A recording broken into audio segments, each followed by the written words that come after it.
And I'm happy to introduce the next speaker, which is also in a way of a success story, and that's Eunan McKinney.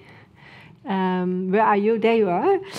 You're working for the Institute of Public Health in Ireland, linking Northern Ireland and Southern Ireland.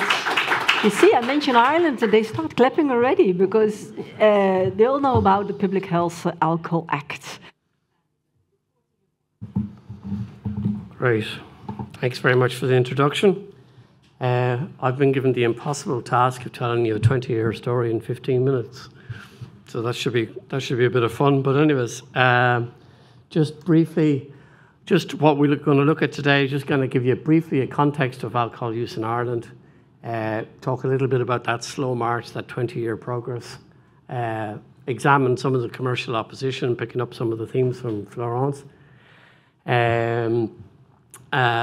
look at the change makers as I would see them beyond the policy makers, and have a quick look at a case study around labelling, and then what are the observations of as I was asked to do, to explain the key ingredients of our success, and so I'll look a little bit at that. Very briefly, in Ireland, this kind of just lays out the context of alcohol use in Ireland, and I think it's fair to say that Ireland has a particular historical context around the patterns of alcohol use. We're very much a cradle to the grave society, as you're probably aware. But what does that look like in reality? Well, in reality, what it looks like is about 51% of our adult alcohol consumers certainly would registered as hazardous drinking on the WHO Audit C, and when you examine the prevalence of alcohol use disorders in the adult population, it's about 15%. And just to throw in the outlier in relation to youth drinking, certainly in Ireland, there maybe is some international trends that are pointing to less alcohol use amongst young people. That is not the case in Ireland. So you end up with about 580,000 people, nearly 600,000 people in Ireland with a particular problem with alcohol, and some of those are particularly severe. So what does that mean to our society? Well, what it means is a lot of carnage and a lot of deaths. And these are just a few random points, but it costs our health system about $2 billion a year just to manage that health crisis. We lose 4 people every single day in Ireland because of alcohol. And we allow 50,000 children to start drinking every year in Ireland from the age of 14 or 15. The alcohol industry spends about 116 million in Ireland's economy, in Ireland's advertising market, to promote that alcohol to our children. So it is a particular problem. And about 200,000 children live in families where parental alcohol abuse is a real problem in their lives. So that's kind of give you an idea of it. Now, we've made some progress. When we started this, well, the piece of legislation we're talking about essentially had its genesis with government approval in 2019, or in 2013. And at that time, our consumption rate was relatively high. But you can see that there's a steady decline in the green line in relation to alcohol consumption. And of course, as we all know in this game, it's all about incremental improvement, slowly, just a little bit of improvement. And I think largely we'll see in some of the examples when we go to talk about, you'll see that there is the implications of some of the measures that have taken place are already proving fruitful and driving alcohol use in the population, certainly on a downward trajectory. So just very quickly, just to look at that 20 years of a slow march of change. What does that look like? Well, it's really a story, to use a football parlance, it's a story of two halves. There's a first half of real inaction and lost progress and lost opportunity. And then there's a further decade of where there was a lot of opportunity and a lot of progress. So in the first half, essentially government recognised that we had a real problem with alcohol when it was at 14.3 per capita, and you saw on the chart earlier now it's about 9.9. And so they proceeded with having recognised that there was a problem, that we needed to resolve it. And of course, their first port of call at that time was very much to work with the industry and to establish a whole set of feigned operations and feigned processes that were seeming to be voluntarily providing some degrees of code of conduct around the industry, and hopefully that it would improve the situation. That wasn't hugely successful in the first instance, and so they set about establishing a task force. That took a couple of years, and eventually that kind of petered out a little bit over another period of time. Meantime, there was about 3 voluntary codes put in place with the industry's authorship and direction on promotion and the availability of alcohol in stores. So that was really, you got to 2009 and there was a real sense amongst the policymakers, particularly in the Department of Health, that really we were not making sufficient progress at all. And obviously the international landscape at that time would have changed significantly with the 2010 WHO strategy that was published. There was the European version of that, obviously, in 2012. And we're all familiar with the 4 Ps that are rolled out of that. That if you wanted to address alcohol demand across population, you had to address price, promotion, placement, and product. So the government established a new steering group in 2009 with the single purpose of addressing alcohol misuse in population, and that was a significant change of policy direction, because what it did was it gave vital leadership to the Chief Medical Officer in Ireland to drive forward a really dramatic and dynamic force in relation to establishing statutory processes around alcohol control. Now, needless to say, the alcohol industry was involved in that at that particular time, because obviously we had come out of that cycle, and they did publish a minority report eventually in 2011 before the final report was published in 2012. So we made some good progress between 2009 and 2012. So on to our next bit then, from 2012 then through to when the legislation was actually passed. Essentially what we did was the strategy outlined a whole series of measures in relation to price, promotion, placement and product, as we outlined, aligned very much with the WHO and the WHO Europe strategy. And we finally got to a point in 2013 where there was political agreement within a coalition government, which is where I came into the story, but I'll tell you about that later. And so that was a particular big development, because that gave us a political champion. So now we had a policy leadership and we had a political champion in terms of things that were going to progress this. It did fall a little slow from that point onwards. The bill eventually wasn't published until 2015, and it didn't actually come into Parliament until the end of 2015. However, it did go through a process of parliamentary scrutiny, which sadly took 1,000 days to October 2018, but we did get there. One of the important processes in the middle of that was the EU TRIS process, and I tell you this because it's significant at the end, is that there was a scrutiny of the Irish legislation through the EU process. And at that time, 6 industry groups opposed the legislation.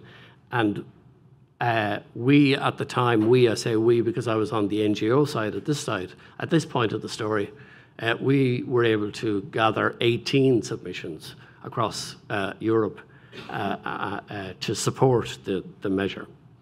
So eventually the piece was passed, thankfully. And so what does that look like? So what it looks like essentially is that it adopts the 4 principles, the best buys out of the European and global strategy. We introduced minimum unit pricing. There's minimum unit pricing, there's labelling on alcohol products, content of advertising, prohibitive advertising, restrictions on advertising, watershed broadcast ban, restrictions on advertising in cinemas, separation and visibility of product in stores, and regulation of promotions and sale and supply of alcohol. Now, each one of these measures in themselves required commencement orders. So as we stand here today in 2024, in November 2024, you'll see there are 2 X's. That means they have not actually been commenced at all. And the content of advertising is rather critical to that because it mirrors the Louvain law from France. However, the watershed broadcast is only coming in January in 2025, and labelling will commence in market operations in May 2026, which will be in essence 14 years. That's a doubt. That's what delay buys you, 14 years. And there's no guarantee that we'll get there in May 2026 either. So, just very briefly, I've got 10 minutes, so I've got 5 minutes, I think, thereabouts. So let me just see where I'm at. I just want to talk to you a little bit about the commercial opposition, because obviously Mark has spoken about it and Florence has spoken about it, and just want to kind of give you a sense, what does that look like in Ireland? This is what it looks like in Ireland. So the principal actors of influence are about 24, 22 different organisations.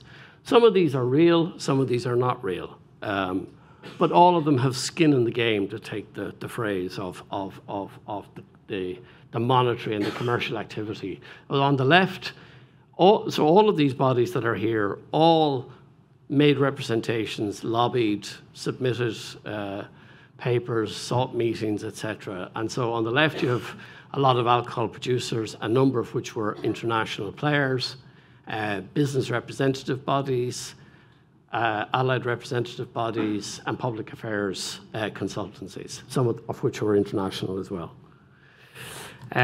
So essentially they had a number of principal themes of opposition. Now, I don't propose to go through all of these, but essentially there are arguments that you are probably well used to and well versed.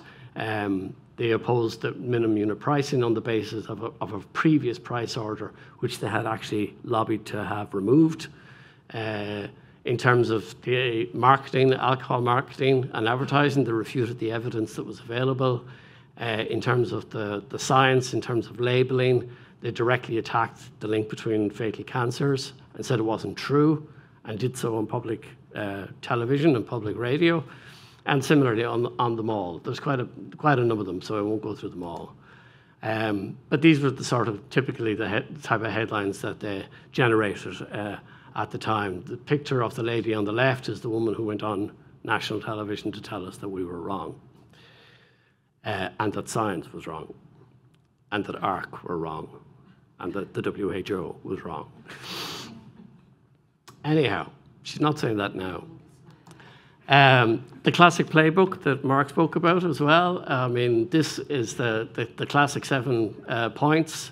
They attacked the science, they intimidated the messenger, they created arm's length organisations, false debate. The false debate in this instance was really Ireland's reputation. You were going to destroy Ireland's reputation if you pursued this advertising, this legislative basis. Disinformation, plenty of that, and obviously majorly influenced the public agenda, the political agenda, with filibustering processes and tactics. I did a bit of research in 2021, just to look back on 2018, just to see what that lobbying looked like. This is what it looked like in that 1 year, one parliamentary year in 2018. 351 separate occasions in which the alcohol industry lobbied public officials. We, thankfully, in Ireland have a lobbying register, and so you can do the work if you have the time. But what did that look like? It meant intimate time with 8 cabinet ministers, the Prime Minister's Chief of Staff, the Head of Government, the Government Chief Whip, 36 engagements with Ministers of State, etc., etc., etc. They were never out of the place. They were never out of government buildings, ever. If you work it out, in the number of days the Parliament was sitting, they were in it 3 times a day. Very quickly, change makers, it's important to recognise that the civil society groups and the NGO groups and the public health groups, to the point that Catherine was making, it is about a united voice. It is about having one message and making sure everybody's on board. This gives you an idea of just the broad, diverse set of group of people who were involved in supporting this legislation. Obviously, we did something similar in Europe, and that became extremely important because of the case study I just want to briefly talk to you about, which is the labelling. And this is the labelling provision that's going to be on every bottle in Ireland in May 2026. And as you see, it says there is a direct link between alcohol and fatal cancers. And the reason it's important about the unity of people was that the EU scrutiny that took place in 2022 in relation specifically to the labelling provisions attracted over 90 submissions now, 60 of which came from public health advocates, as opposed to 18, and 18 from the industry. So we're winning in, in a broadly numerical sense.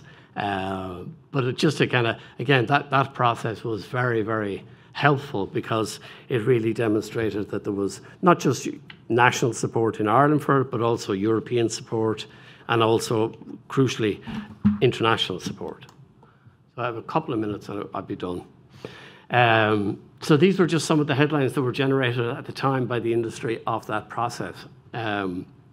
And remarkably, I mean, the countries who were opposed to it, their ambassadorial representations were put to bear in Ireland as well, and were on Irish media batting on their behalf as well, and generating these types of headlines. So without mentioning too many of them, I think it's pretty self-evident who were the biggest opposers of it at the time. So then just quickly, that's kind of, as I say, 20 years of history in about 15 minutes. But what has been the effectiveness of it so far? Well, so far we can see that there's about a 14% reduction in population alcohol use since 2012, which is the time when that political decision was made to commence the legislative process.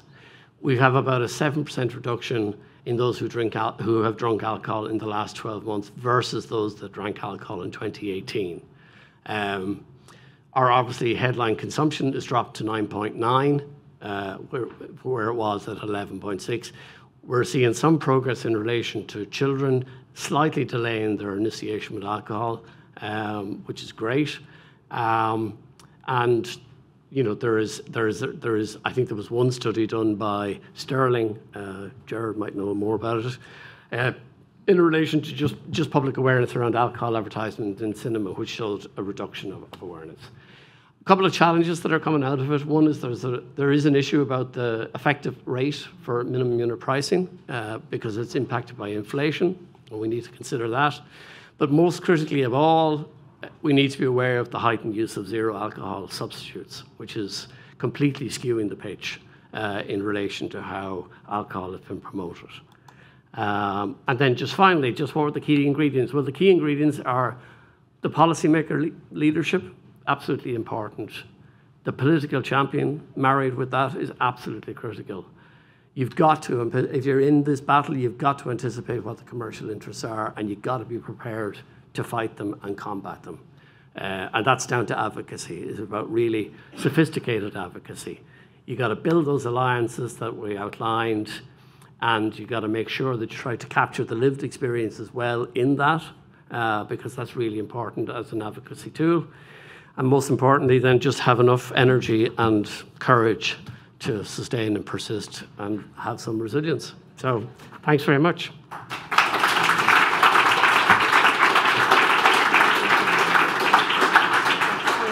Thanks a lot for sharing the story with all of us. Are there any questions for clarification?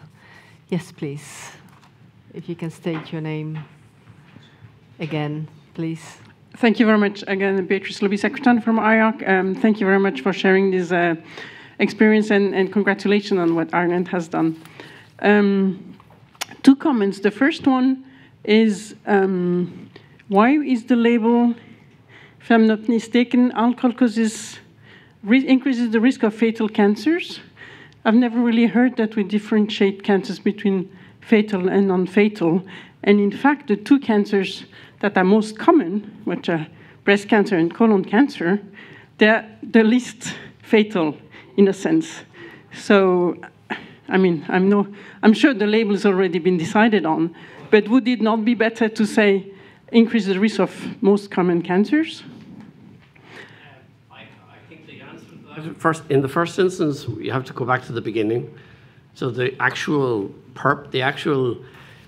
measure was introduced as a opposition amendment to what was then government legislation, and its signature is borne by the Cancer Society in Ireland, and so the amendment at the time, which was in 2017.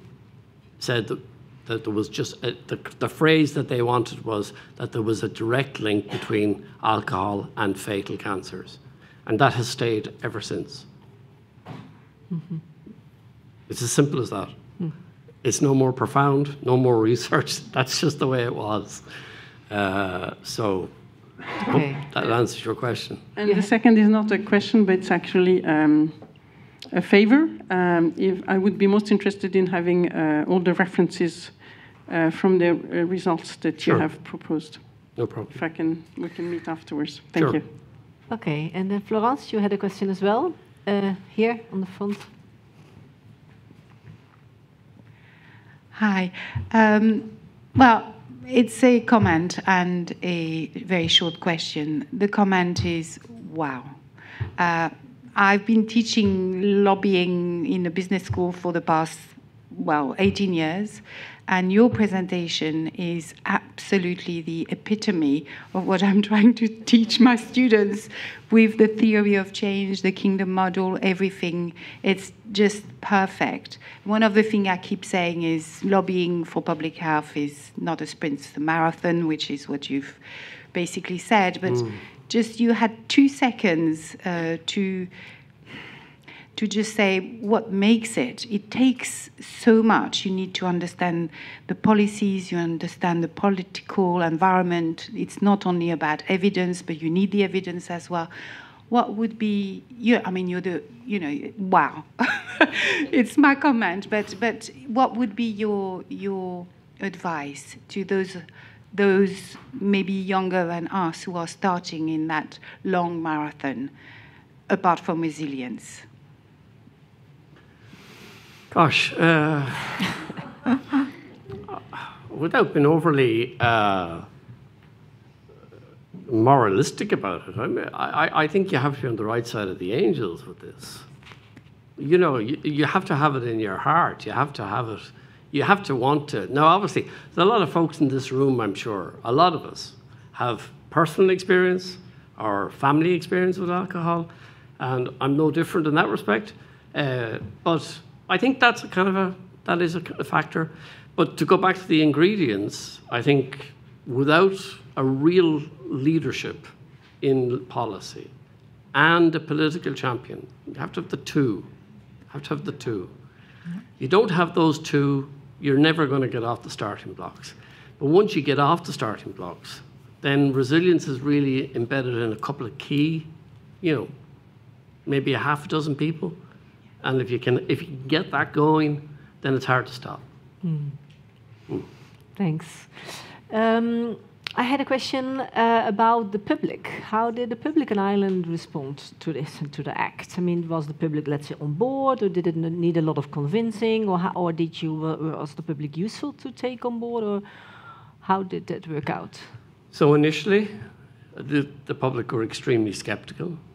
But wouldn't they be when 115 million has been spent on alcohol marketing? So, it's almost a full point there, However, there was absolute clarity amongst the public out of that period of 2001 to 2005 that we were really drinking too much. It was. Dare I say, it was evident on our streets. I mean, it was just hedonistic. It was the last days of the Roman Empire stuff. And so I think people genuinely recognized there was a problem. And then when government turned to industry to solve those problems, people very quickly understood this isn't going to work. And of course it didn't. So when the leadership came around firm statutory controls, and the public were all in support. And so we did a lot of polling on several occasions, on several of the specific measures as well. So there was huge support for minimum unit pricing. There was huge support for bigger even support for the advertising measures. And so we polled that, it's a classic tactic of advocacy, So we knew that the public were on our side, but it took a journey. It took a journey. All right, thanks a lot for your contributions.